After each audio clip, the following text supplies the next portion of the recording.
Hey people, I'm going to show you a couple different ways to color match composites. So we all know how to remove a background and put an image in as a layer, but it doesn't really match up because of the lighting and the colors of these two different images are just completely different. So it doesn't really look realistic.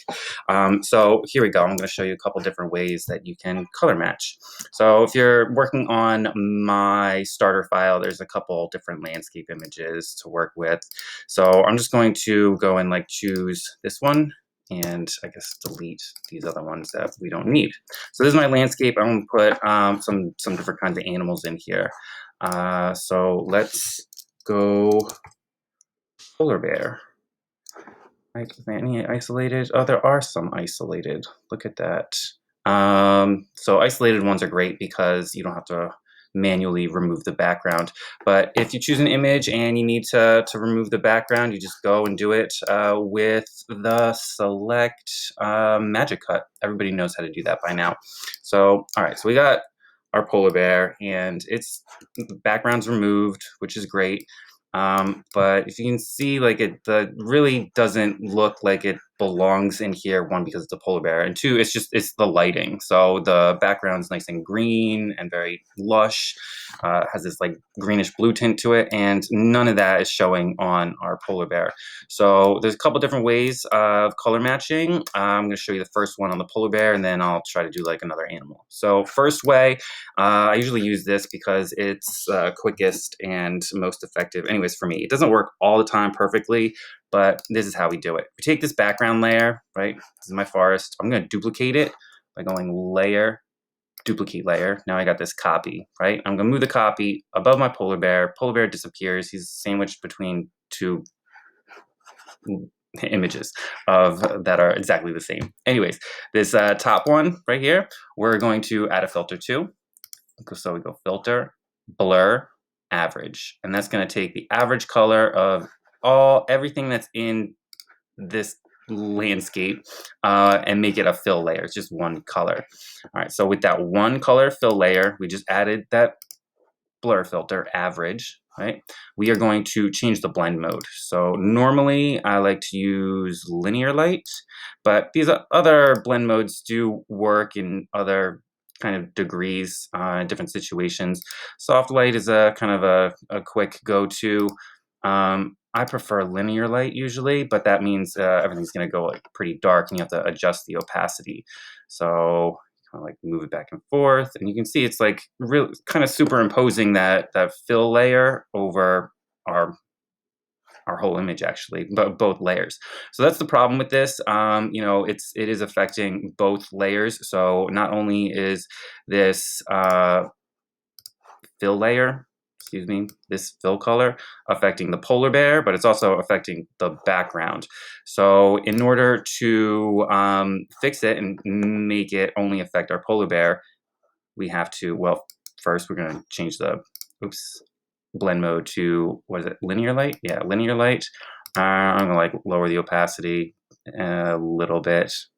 All right, so again, you can see it's affecting the whole image, even the background. So it only affects my polar bear. I'm gonna make it into a clipping mask. Like this whole layer is selected, and then I'm gonna go layer, clipping mask. And what the clipping mask does is it gives you this little arrow that tells you it's the clipping mask, and that means it's only going to apply to the layer directly underneath it. If it was applying to that layer, it would, or above that layer, it would only apply to that layer.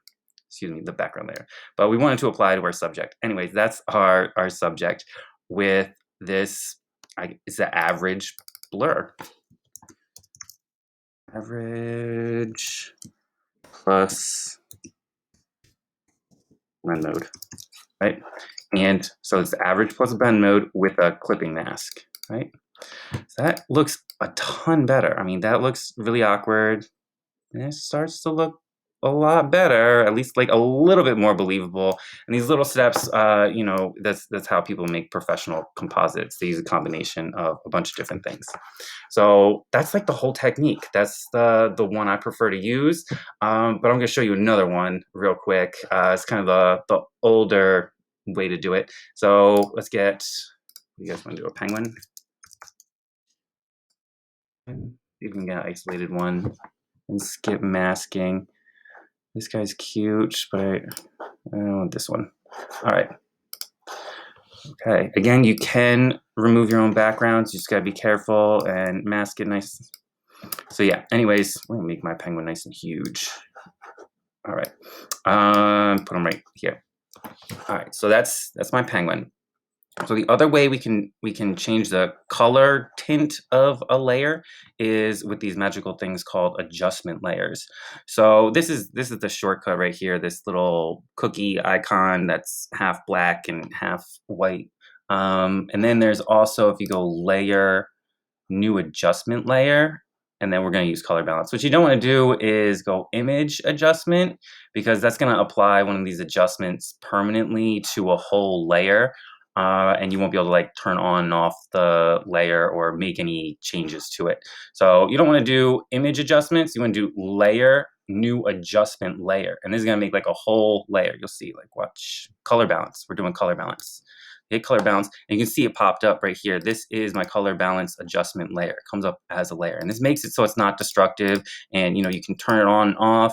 And if you decide you want to like change it, you can totally mess up the colors and then put it away and like keep working on something and then actually go back to it, and oh, these are all the same values, so I can make those adjustments.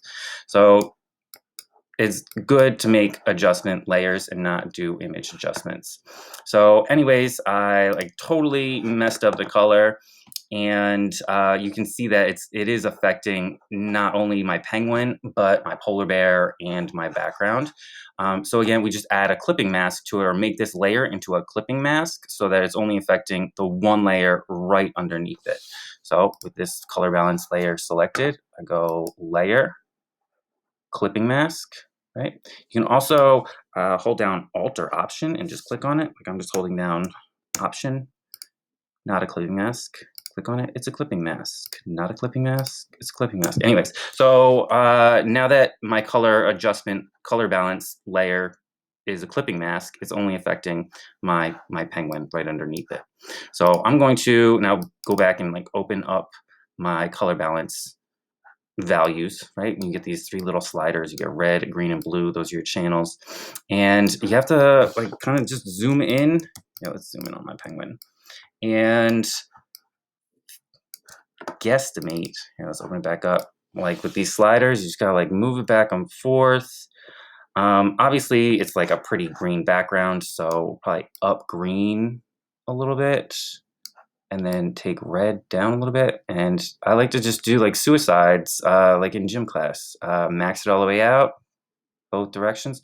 Slide it back and forth until you find like a sweet spot where it starts to look good.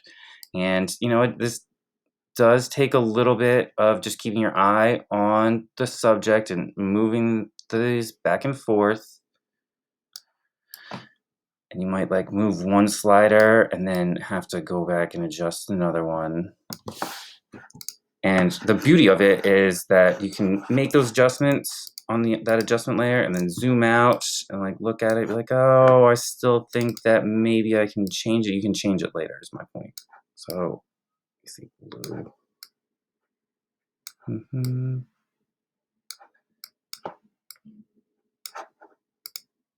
That looks like.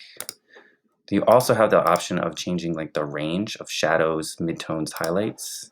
So let's see. Up the midtones and then do highlights.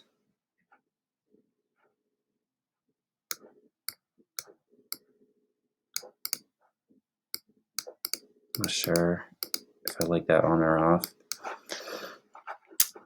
And if you like totally mess this up, there's always the reset button. So those are my shadows. I'm gonna maybe take them down a little bit. Yeah, now it seems like really blue. So it does take a little bit of finagling. This is kind of like the older, slower way to do this.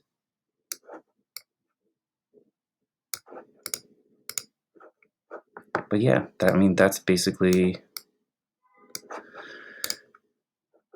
basically the whole process. It looks a little bit brighter, which that can happen. Um, you can do like a number of other different things with the like blend modes, and maybe try. Can we add a blend mode to this? Darken. No, yeah, that might actually look a little bit better now.